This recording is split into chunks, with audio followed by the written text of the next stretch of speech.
What's happening, dudes and lady dudes? John Ryan here with IGN, and we're looking at Metal Gear Rising Revengeance.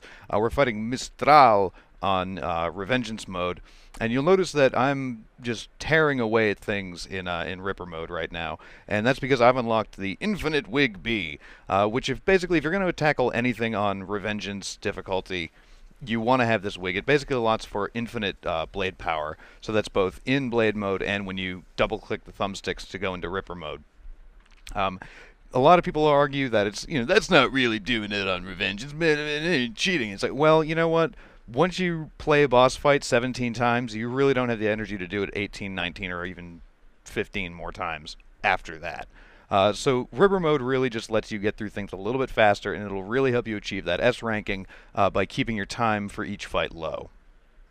Having said that, if you want to get an S ranking, be prepared to kind of restart a little bit all the time. Not a little bit, not a little, a lot. Anyways, we're moving into the second portion of the fight now. This is actually, in my opinion, the easiest bit. You also notice there that I'm using the sai that you get from Monsoon in Chapter 3, and it's good because you can cross the length of this pipeline to get to Monsoon or Mistral in pretty much no time flat. So make sure that you're always constantly blocking because that's what you need to do to, maintain that nice high health bar that you have. And basically just keep yourself in Ripper mode when she's otherwise engaged with her, when she's at the top of the towers and at an elevated position, and just really just go to town on all of her little dwarf gecko friends. Keep doing that and keep using that sai to get closer and closer whenever you can. And you should move on to the next section of the fight almost instantly. But I lied. Apparently I lied. I've got one more chunk right here. She's going to come back down. I'm going to stab her a couple more times because I'm a gentleman.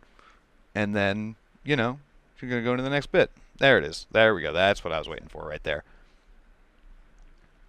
So this section, once you get down to, like, the basement level of the refinery, I guess, is a little more difficult than the other two because she'll start doing that move where she spins around and goes back and forth a few times. So make sure you got your target locked straight onto her, and really just keep hammering on with that Ripper mode and with that going into Blade mode and just chopping her to bits. Should also mention that if you do manage to defeat her without taking any damage, as we're going to here, you'll earn yourself the Prodigal Murderer trophy. Which is actually one of the 5 hidden trophies within the game. You get one for defeating all the major bosses without taking any damage. So if you're a serious trophy hunter, make sure that you go ahead and try and do that. It's a challenge, but it's actually really kind of fun and satisfying, especially once you do it.